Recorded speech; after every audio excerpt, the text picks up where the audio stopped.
The Arsenal fan base is a special place, and if we feel we've been wronged, we will find ways of proving that we have indeed been wronged. And we'll find out what that exactly is in today's Arsenal News Show.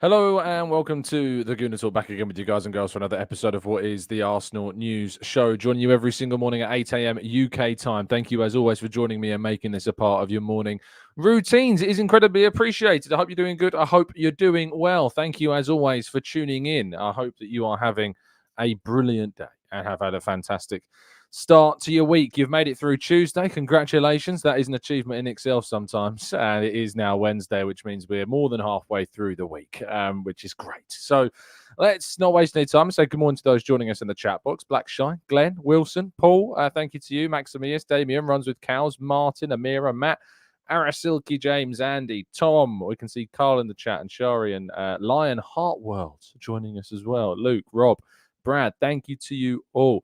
Do you want to know something? I had someone leave a review on my iTunes yesterday complaining that I read out people's names. Complaining about that. Like, everyone has something to complain about, don't they? Someone was saying they complain that I read out people's names at the beginning of the show. Oh, heartless. Heartless. Don't you have a soul? Don't you have a soul? Enjoy the community here. It's amazing. It's brilliant. And we'll celebrate it. And we'll continue to celebrate it every single day. Also, we very, very nearly broke into the top 100 British sports podcasts for August, which was great. So we were like 109th, I think. That is amazing. So thank you so much for everybody that's really supported us, everybody that's continued to appreciate us, and that really does like me reading out your names in the chat box, because reaching 109, that's sport, by the way. That's not just football. That's all sport, all British sport.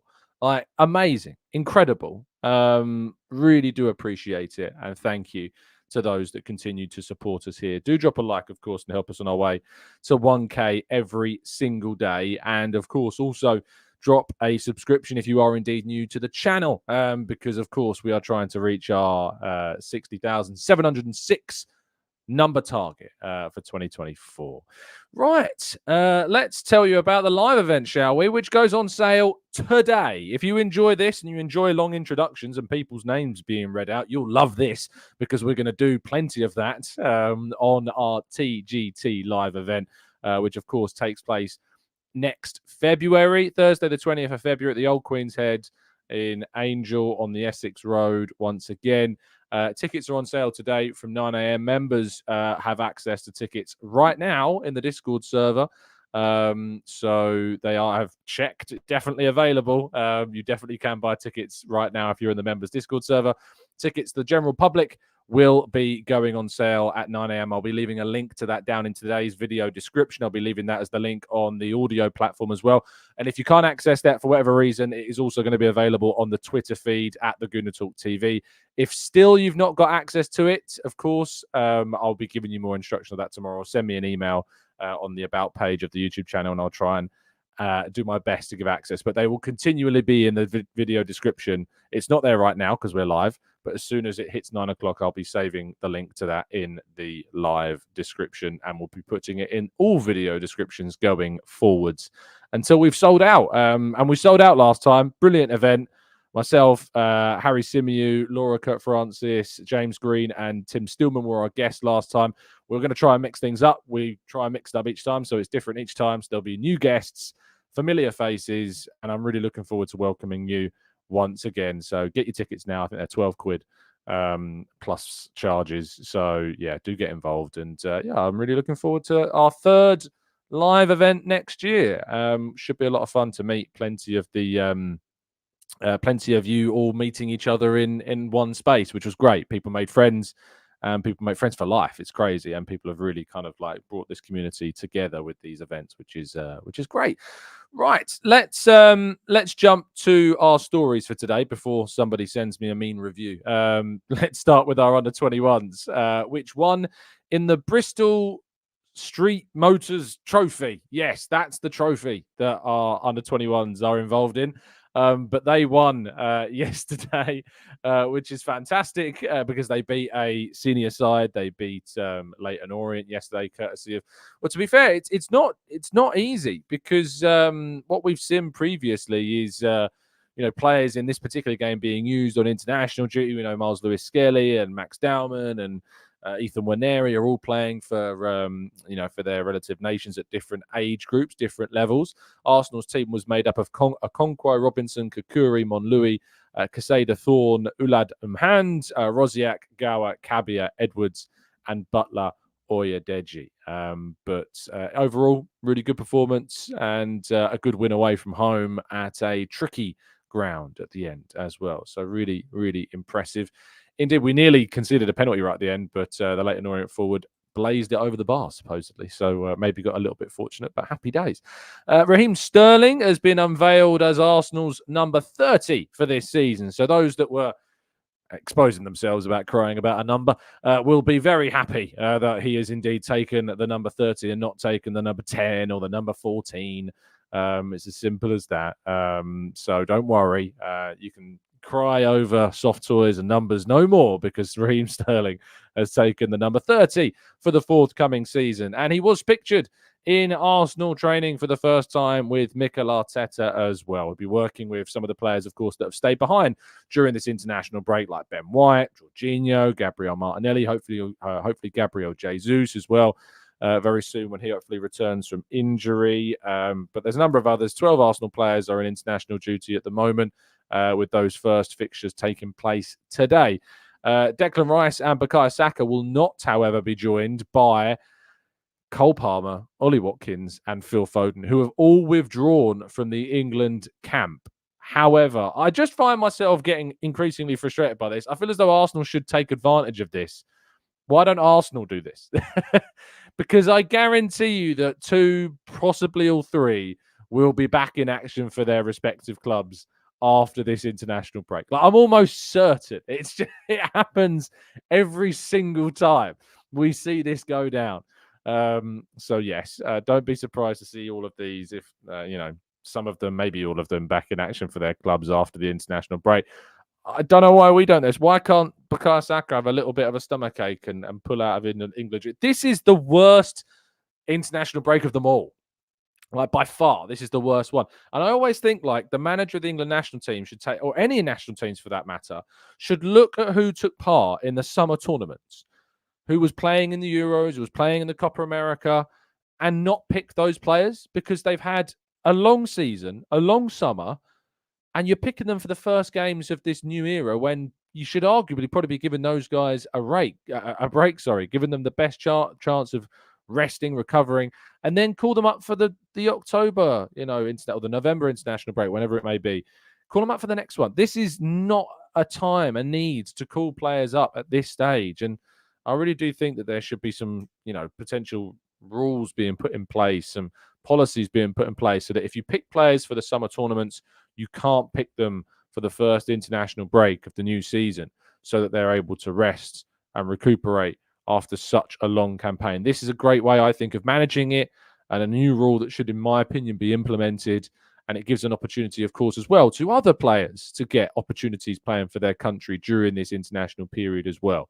I think it'd be a great spectacle. I think it would actually draw more interest to see some of these players, fans of clubs, of teams, of course, who don't typically get to see their players play for the national team, getting the opportunity there. I just feel that it would be a great opportunity. I might do a piece on this later because I'm quite passionate. You may have determined I'm quite passionate about this one. However, the headline story of the day is of Arsenal fans doing their detective work to the nth degree. Because Dermot Gallagher, of course, we spoke about yesterday on Ref Watch on Sky Sports, spoke about how common sense and refereeing do not go hand in hand, and that he felt that Chris Kavanagh had made the right call. Well, Arsenal fans have done their due diligence and have gone back through the archives of Ref Watch on Sky Sports and found an incident between Swansea City and Luton Town back in 2021, where former Arsenal player Henry Lansbury escaped a red card for what is described on the goal.com website as a brutal kick on Swansea's Ryan Manning. Now, I've tweeted this from my personal account. You go to @TomCantor Media. You can watch this clip from Ref Watch from 2021 in all of its glory. And you will notice some startling comparisons to the Declan Rice incident in what I will describe to you in the best I can words-wise. Ryan Manning basically tries to prevent a Luton free kick from being taken by more obviously than Declan Rice does, more obviously kicking the ball away from Henry Lansbury's free kick. Henry Lansbury then kicks through Ryan Manning in this moment, is unable to take the free kick and is is booked. The player that boots the player onto the floor, Henry Lansbury, is booked for this incident. Dermot Gallagher cannot understand why Henry Lansbury was not sent off. No words for the player who's kind of kicked the ball at all. And all of the attention is on the person doing the kicking. It seems that Gallagher has changed his stance all of a sudden on these incidents, even when they are even more blatantly obvious that the player's done the kicking of the ball away in this moment way more. This guy actually properly kicks the ball away, whereas Rice kind of just taps it. It is amazing, the double standards. It is amazing the difference that we see between an Arsenal incident and a non-Arsenal incident. It's just so blatant. This comes from a person in the media, in the journalism world. I'm more than happy to go on the record and saying that the glaring difference that we see between Arsenal and everyone else. Roman Kemp also shared this, a famous Arsenal fan, of course, across all of his hundreds of thousands of followers. It's going to build up that apathy. It's going to build up that frustration. You might call it victim mentality. Some might say that we need siege mentality with Arsenal and just this sense of injustice all the time. And some people will also say that we shouldn't be using this as an excuse. But quite frankly, it is just so glaring these days. I think I saw a statistic yesterday that Arsenal have received 17 red cards since Mikel Arteta had taken over. The next highest is 7. These types of stats just continue to pepper us with the reality that we find ourselves in, that Arsenal just seem to be and feel to be just treated in a certain way. And it's just so frustrating that one rule for one and another one, you see it so glaringly in terms of how people and pundits talk about it. It's absolutely ridiculous. Cole says, come on, Tom, you advocate people being able to change their minds. Unacceptable. Absolutely unacceptable in this instance. And I just can't get my head around it at all.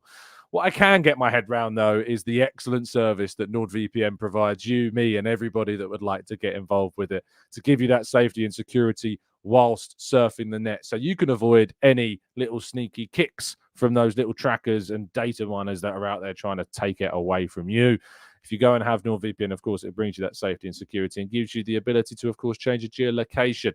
I had someone suggest to me yesterday when I shared that video of that ref watch that they weren't able to watch it. Well, with a VPN, you could change your geolocation so you are able to watch certain videos that are location locked on your phone, your tablet, or indeed your laptop.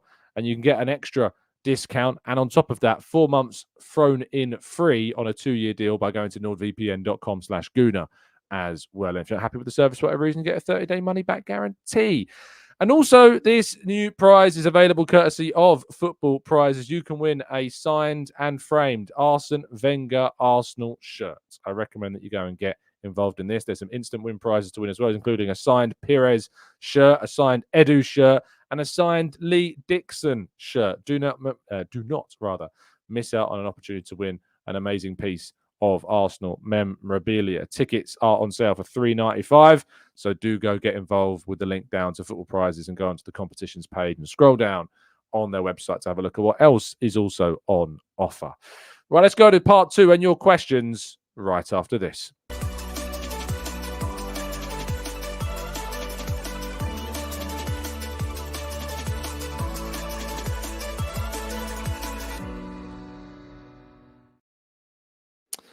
Okay, let's go to part 2 then and tackle some of your questions. Ben, a big reminder that 9 a.m. this morning, UK time, tickets will go on general sale to those that are not members in the Discord server that had access from 8 o'clock this morning. So we sold out last year on this event. We expect to sell out this year as well. So do not waste time. Go and get your tickets to the live event, 20th of February, 2025, the Old Queen's Head on the Essex Road in Angel, London.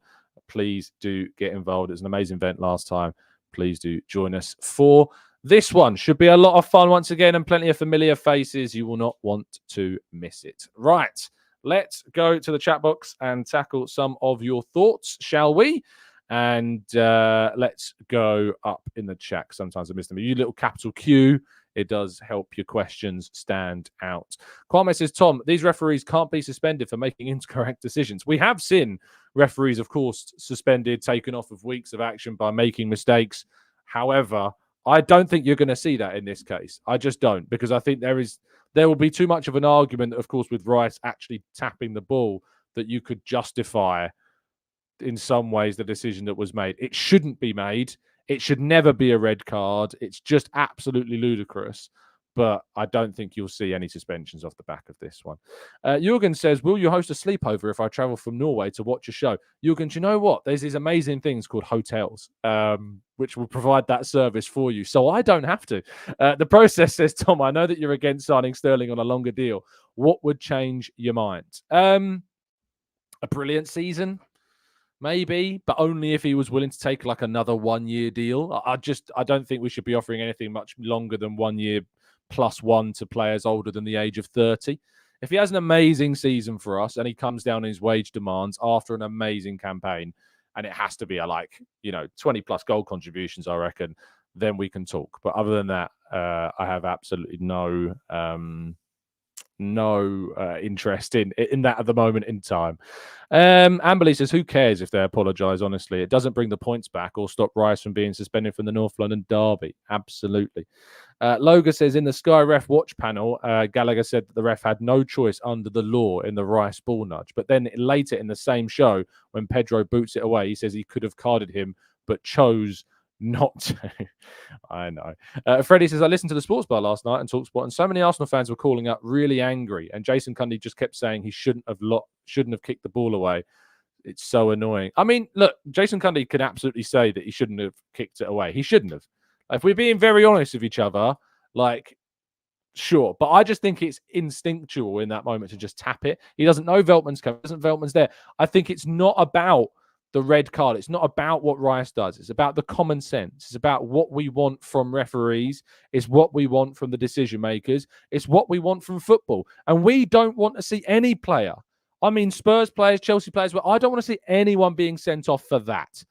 Because the reason why I don't want anyone being sent off for that, because I don't want to see an Arsenal player being sent off for that.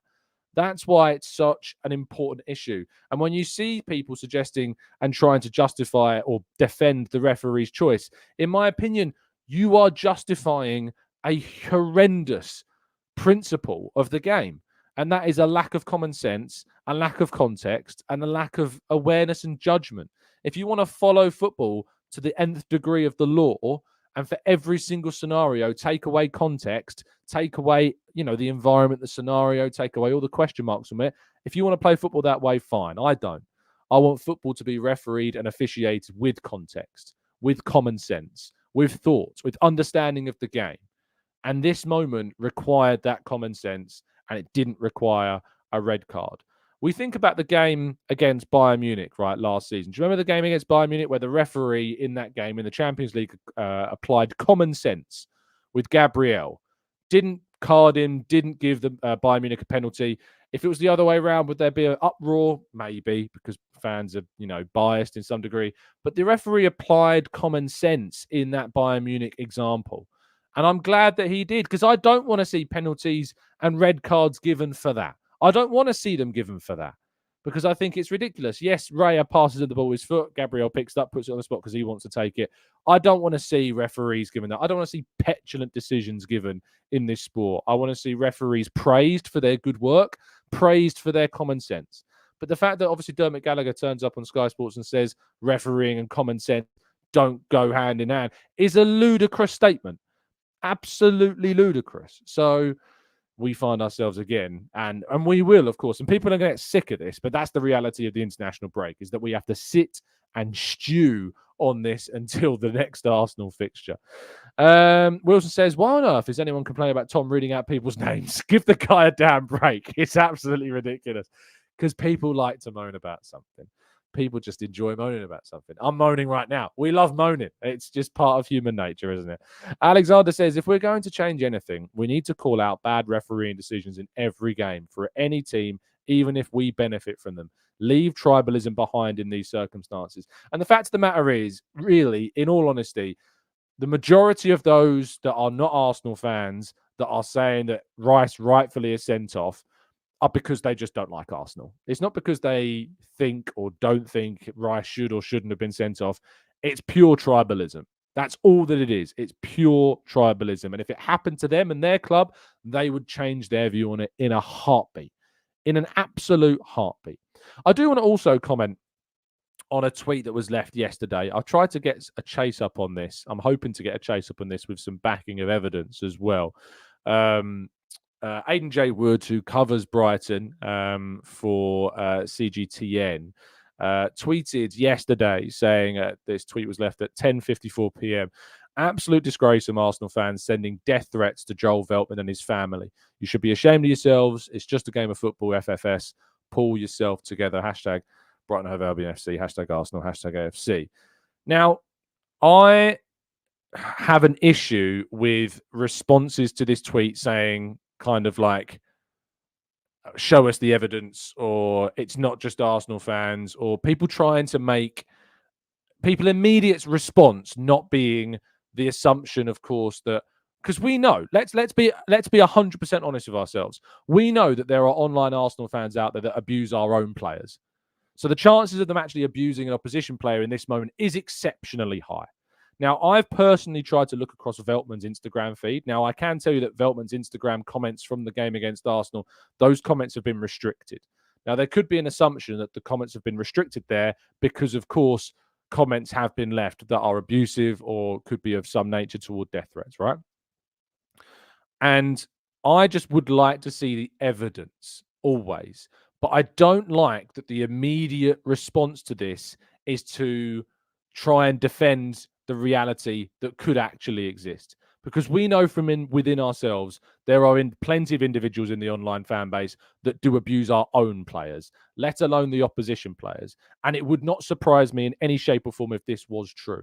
So I just want to put up for the bottom line is, the first point with this is, if anyone has seen it, if anyone is involved in it, well, if you're involved in it, first of all, take a long, hard look at yourself and grow the hell up. Secondly, if you've seen it, please send it my way because I would like to see it. I have reached out to Aidan J, hoping that they can also send me what they've seen as well. So far, I haven't got a response, but I'm hoping to get that evidence because I would like to see it. It's important that it is highlighted as well. So if it is indeed true, Aidan J's doing an excellent job in highlighting it and bringing it to the attention of everybody, because abusing Joel Veltman is not the way this changes, is not the way we cover ourselves as Arsenal fans in glory or in any kind of respectability whatsoever. So if it's happening, it should be highlighted. But the edit that I would make is, if you are going to highlight it, please add the evidence, because it does prevent then those responses of show us the evidence, or yeah, I don't believe this is happening, because the assumption shouldn't be that it's not happening, because as Arsenal fans, we absolutely know that the Arsenal fan base contains some pretty horrible people. So let's not pretend that there is a strong possibility that this could have happened. But obviously, we just need to see that evidence. So we need to see that when it is put forward and shown, so that it is, of course, out there for people to see with their own eyes, because sadly, for a lot of people, seeing is indeed believing. But in these situations, I think it is important to raise that with the evidence. So hopefully, I'm really hoping it's not true. But if I'm being very honest with myself, I know, sadly, the behaviour of some portions of this fan base have done, have existed in the Arsenal social world for long enough to know the reality of that situation. Mark says Veltman should have been sent off, but this is England in 2024, not Colombia during the 80s. If he's received death threats, that is disgraceful. Jelly says there's always people who will be abusive, but idiots like that AJ Wood deflecting from what actually... I mean, Jalali, you're part of the problem saying things like that. That's not helpful in any way, shape, or form. Andy says, Tom, can you read out the 109 names in celebration of your position in the top podcast?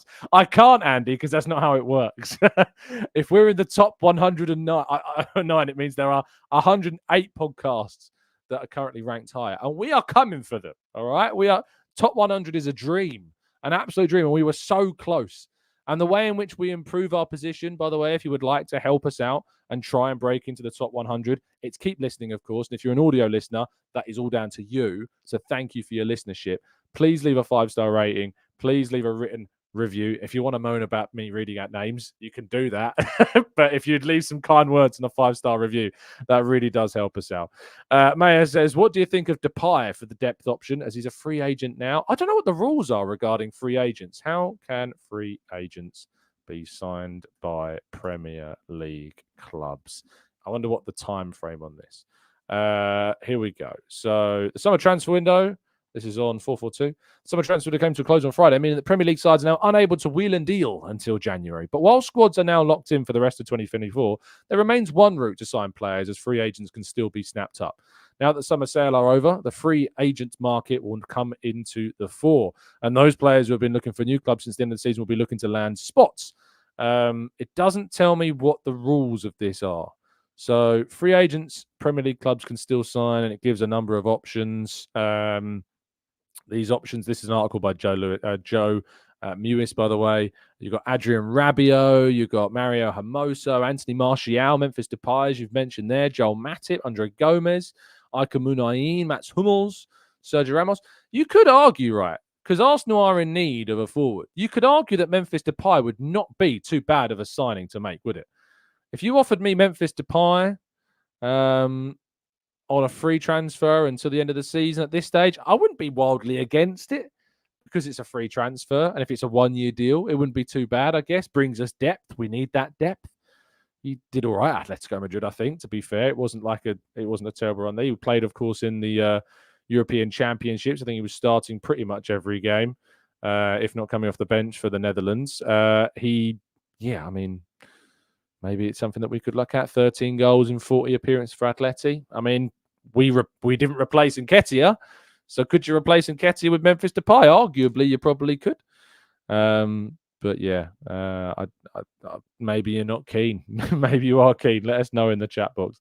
Runs of Cow says, I was reading about a great training camp for free agents. What a great idea. Yes, Carl Jenkinson is currently a big part of that. I was doing it with the PFA and keeping those players fit so they can try and find new clubs, which is great. Fuad says, Tom, putting the referee part aside, how would you rate our performance for the first 3 games of the season? Any positives or concerns that you can see even in this short period of time? Thanks. Obviously, the 2 games at home, we, while having 11 men on the pitch, dominated those games, created wondrous number of chances, but we didn't take them. And it is that taking of those chances that is at the moment the big question mark about this team. I think a 7 out of 10 in terms of performance is good. Aston Villa away, we were a bit fortunate, of course. They missed some big chances, but also David Raya was excellent in goal. We then took the chances that we had. So that was a really good performance in the end to get that win. I'd say that ultimately you're looking at a 7 out of 10 start to the season. We can definitely be better. We could definitely be a lot worse than we are. So, yeah, I think it's a solid 7.5, 7 out of 10 average start to the season, and we can definitely get better. You know, it's not a 9. It's not less than a 7. We can definitely do more. It's difficult to judge the team after we went down to 10 men, but even then we created chances that we probably should have taken. So, I think a 7's probably about fair. Gigi says, I saw Odegaard get criticised after the game against Brighton. Did he really play badly? He wasn't at his best, but to be fair, he got kicked. I mean, he was injured, basically, playing with an injury. And the issue is we lack so much depth behind him that there was a real reluctance, it seemed, to take Odegaard off earlier in the game. We probably should have done. He still contributed a massive opportunity, of course. He could have scored a goal. Brilliant cross from Trossard. Great effect to chip the ball through to Saka, who probably should have scored as well. You know, he wasn't bad. He wasn't great. But he was injured, and he took a really big kick from Minte, what I think affected his performance. Maximir says, Tom, I think as fans, we should move on from the Rice, the referee incident. Need to focus on how we tackle Spurs and City, not the club, though. They can use this as a chance to develop a siege mentality. Amberley says, not much point thinking too hard about the midfield for Spurs until we know if Partey survives the internationals, in my opinion. Mark says, Tom, how would you lay out the midfield for the North London derby? Would you use the double pivot of Jorginho and Partey, or Timber at the 6? Havertz playing deeper? And what is the latest on Tomiyasu's return? No update on Tomiyasu's return at the moment, mate. I'm afraid that's still certainly going to be out for a while. In terms of the North London derby, though, I'd personally move Havertz into midfield. And if Jesus is back, I'd play Jesus up top with Trossard on the left-hand side. If you're wondering why on earth you would do that, I'd recommend going and watching the game against Bayer Leverkusen in pre-season. Those three linked up absolutely excellently. Havertz also had a really good game in midfield against Liverpool in pre-season. He can play the position. He's definitely better as a centre-forward, but it's kind of needs must while Declan Rice is out suspended and Moreno is injured. So for me, it would be Havertz in midfield for this game in particular. Maximilian says, Tom, I think as fans that we should move on from the Rice and refereeing incident. Need to focus on how we tackle Spurs and City. Not the club, though. They can use this as a chance to develop. Oh, we've already read that one out, but I understand where you were going with it for sure. Mohammed says, Bournemouth game has been moved to Saturday, 5:30 p.m., the 19th of October. Have they announced some changes to fixtures? It seems that some will be coming out. Of course, September does usually mean we get more information about the changes to those games. Let's do a quick one and see if I can find any more information dropping while that we've been live. Sometimes we do see those games get changed.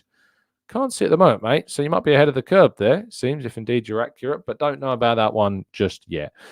Jimmy says, I know Saka is a nice guy, which is great, and we need more of him, but I wish he'd be a bit of a bad boy and pull a sickie for England, but I could never see him doing that. You know, I'm the same. I can't see him doing it, but we absolutely should try and be a little bit cheeky with this. As I said, I think a rule should be in place about this particular international break. Ben says, what are your target numbers for goal and assist for each of the members of the forward line? Trossard, Saka, Havertz, Martinelli, and Sterling and Jesus. Havertz should be getting over 20 goal contributions this season. You're well over, I think. You know, he managed to do that last season, I think, so he should be looking to try and get more than that this season. I think maybe even aiming for 30 goal contributions from Havertz this season. Saka, again, I'm looking at 30 goal contributions from him. Martinelli, we saw a 20 goal contribution season 2 seasons ago. That was like his peak. So if he can get to 15 goal contributions, that would be excellent. Sterling got 18, I think, or 17 last season. He should definitely be aiming to try and maximize that and try and get as much from that as he can. Jesus as well, you know, he really has struggled to get goal contributions in minutes, Jesus. So again, 15 goal contributions from Jesus would be good. And Trossard as well got 20. So aim for 20 as well from Trossard. If you're doing that, you're getting 20 from Saka. Sorry, 20 from Trossard, 20 from Saka, 30 from Havertz, 30 from Saka, as I mentioned. Around 15 from Martinelli, 17 again from Sterling, and 15 from Jesus. I think that would be I think that would be a bad one. I really, really do think that is the way forwards. Jalali says, how on earth am I part of the problem? Because you just labelled the journalist an idiot for no reason. Indeed, he's highlighting a problem that we know that there is good evidence suggests that can exist, and you're the one labelling him an idiot. So, of course, if you're abusing the journalist that's labelled it out, you indeed are the same as the people that are abusing Veltman by abusing the journalist. That should be pretty obvious. Chris says, hi, Tom. Do you feel that we have tactically been more aggressive this season? Last season, I don't remember many yellows at all, and the first 3 games we have picked up a few this season. We have. I mean, Declan Rice has already got 3 yellows. He's only 2 yellows away from 2 more from a suspension, which is a worry. You know, if he gets 2 more yellow cards, then he misses a game. And if he was to miss, let's say he picks those 2 yellow cards up against Manchester City and Leicester, he then misses the game against Southampton at home, or he could pick it up before the Bournemouth game. He misses Liverpool at home. It's a real danger that we've got at the moment of picking that up. Yellow cards will reset, but they don't reset for quite some time. So that is, again, something of a worry. Fixture changes on the Arsenal website now. 5:30 kickoff. Let's have a look. Bournemouth, yes, 5:30. 5:30. October 19th. Between Bournemouth and Arsenal. I have a weird feeling that I am away for that game. I double check. I'm away for a lot of games. No, it's the weekend before I'm away, and the weekend after for the Liverpool game. I've got a trip, but I'll be back for the Liverpool game. So yeah, the Bournemouth away game. It's annoying that's at 5:30 because if it was earlier, it's a lot easier to drive down to Bournemouth. Bournemouth's quite a decent drive, you know, New Forest way. It's not too bad, to be fair. Yash says, Tom, don't you think that we didn't play that good versus Brighton? Too many long balls, misplaced passes. We were too afraid to take risks. I don't know, but something is missing in our passing flow. I mean, I thought we looked great in the first half in particular. I thought we were creating chances, plenty of them, dominating the game. But obviously, after we went down to 10 men, there were problems. But we should have been 3-0 up by half time. Saka should score. Saka should score. Odegaard should score, and Havertz, of course, did score. So I think we should be comfortably winning by half time. I said it at half time to Harry. I said City would be 3-0 up by this point, and that's our issue. Phil says, Tom, don't forget today is the Women's Champions League qualifier at 7:30. You can watch it on the Arsenal website. Well reminded, mate. Yes, you can indeed watch the women's game. Last season, of course, very frustratingly, we didn't make it into the Champions League. And it's frustrating that we are continually. Last season in particular was awful. So I recommend that you get involved. Let me just double check that. I know we got to play Rangers. 2 seconds. Yes, match day. Champions League qualifier, 7:30 p.m. Meadow Park. I believe that you should be able to watch it, hopefully at least on the Arsenal website. So 7:30 p.m. UK time. Make sure you watch it. Lovely stuff. Scrolling down a little bit, chat a bit more. TGR says the build-up looks slow once Partey is a bit gassed. Moreno's ball progression is lightning in comparison. Absolutely. Arsenal Avengers says, I love this overreaction. How many draws did City get in the first half of last season? They still won the league. Yes, we tend to see City drop points. At the start of the campaign, that tends to happen, and then of course they just a mechanical machine when it comes to the second half of the season, just like we were really last season as well. But we need to not drop as many points. We dropped 3 against Fulham, 3 against West Ham, 2 against Villa. 3 against Villa, 3 against West Ham, and 3 against Fulham in December. December's massive. We have only dropped 2 points so far. We dropped 2 more against Fulham. I think it was in August as well last season, if I'm pretty sure. So it's just 2 points dropped at a similar point last season. We need to make sure that we are not doing that again. Because if we do that again, then we ain't going to win the league. I'm just having a quick look at last season when we dropped those points in the first half of the last season. Let's scroll down to the beginning of the campaign. So we are in August. So we beat Forest, beat Palace, draw with Fulham. We drop points there. The next time we drop points is the North London Derby on September 24th. We draw at home against them. Then we next drop points against Chelsea away from home, which was a disappointing result because at that point Chelsea were not considered too great, and we dropped 2 points there. So at the moment we've dropped 2 to Fulham, 2 to Spurs, and 2 to Chelsea as well. So that's 6 points dropped before October 22nd.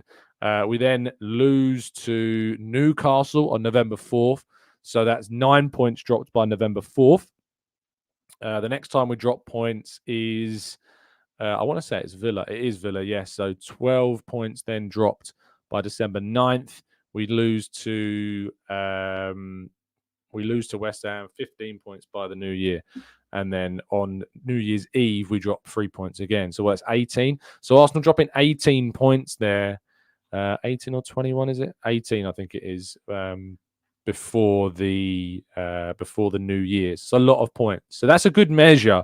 We're probably going to look at that over the course of this season and see how many points we're dropping ahead of the New Year to see how we're tracking compared to last season. So that's certainly one to look at. Maya says, what's your team against Bolton? There aren't many players to give a chance. Maybe the kids, Kelly and Waneri, Tomiyasu, Kivior, etc. Anyone else coming to mind? Of course, Neto cannot play because it's a League Cup game. So Setford, you imagine, would be in goal unless he really does want to continue with Raya. But I think Setford's good to give a chance to. Right back would be Tomiyasu. I don't think will be back by then because the game against Bolton is when? When is the game against Bolton? It is on September 25th. That might prove too soon. Maybe not. Maybe he'll be back. But if he is back, then Tomiyasu at right back. If not, Ben White may need to carry on. You've got maybe one of the youngsters, like we could potentially use a Zaymon Louis or someone like that, maybe to play in the back for Aiden Heaven, of course, as well. Maybe we give Aiden Heaven a chance to play in that game. So Aiden Heaven next to Jakub Kivior, Zinchenko at left back. We can then use in midfield Jorginho. We can use Waneri. We can use Miles Lewis Skelly. and we can use in the front three probably Martinelli getting a start, Jesus getting a start, and Sterling probably playing as well, maybe in that game. So there is depth to use, but it's interesting to see who indeed we do manage to go for. Tuslav says if we beat City twice this season, then it will make up for any draws or losses that we might also pick up. Rob says, are the PGML doing a TV analysis of the contentious decisions this season? I don't care what some of the ex-ref like Dermot Gallagher say. I'm more cared about the others. I don't know. Twinny says, Emmanuel Petit suggested Arsenal sign Rabiot on a free transfer. What are your thoughts of that? It makes sense with Marino injured and Partey being made of Weetabix. I think that it wouldn't necessarily be the worst idea again if it's a short-term deal, because it doesn't look like we're signing any of the midfielders. It's the guy that started for France in the Euros this summer, you know, so he's of a certain standard. But I do have my issues with Rabiot. But if it's better than nobody maybe coming into the team, and especially if we got the injury to Mikel Merino. Mark says, should we worry about our bad recent history with Kavanagh? He was the referee at St James's Park in November. And last, where we got screwed by him in VAR, anything that we can do? There's not really anything we can do, Mark. No, sorry about that. There's nothing we can do. Anne says, Tom, you know Arteta is not going to play Setfords. I can have a bet on that. The other youngsters maybe, though, in the outfield positions. Again, I guess we'll have to wait and see. Yash says, Tom, should Calafiori start against Spurs? I thought he was good against Brighton and might score as well if Odegaard didn't misplace simple passes. Not sure. He was impressive when he came off the bench, but is it all right to throw him into the deep end at a North London derby, or should Timber continue? I think I'd lean towards Timber starting, but Calafiori is definitely knocking on the door. That is for sure. So definitely one to look out for. If you've not yet dropped your like, people, please make sure you do. It really does help us out if you could drop a like and help us on our way to 1K every single day. We do this for you every day, and it's free, so you don't have to pay for it. And if you're listening on catch up, please make sure hop over to YouTube and drop a like. I'm going to leave it there. Thank you so much, as always, for tuning in. Some really interesting takes and topics today, some interesting debates as well. So looking forward to seeing what happens in the next 24 hours so that we can discuss it tomorrow. The live event tickets will be on sale at 9 a.m. So I'll be leaving a link to that down in today's video description from 9. I'll be tweeting out from our Twitter feed and putting it, of course, into our Discord server, which it already is. If you are a member of our Discord server, you can already buy tickets. And just from having a quick look at my phone, they are already going. People are already buying tickets. Fantastic to see. So please do hop over to that link when it drops at 9 a.m. to buy your tickets for the event, which you can do already. If you're in our Discord server, you can go to the Meetup channel, and it is in there. So make sure you go and have a look at that. So, yes, best of luck and hope that you get them. And it's going to be a lot of fun. So do not miss out on those. I will see you all tomorrow morning, bright and early. Actually, no, I'll see you. I've got a surprise for you. I'll see you later on, 5 o'clock UK time here. 5 p.m. UK time here. Okay, for a special guest coming on the show. 5 p.m. UK time. Set your alarms. We've got a special guest coming on. So I look forward to that. So 5 o'clock UK time today, here, now, then. See you soon. Stay safe, stay well, stay happy and respectful. And as always, up the Arsenal.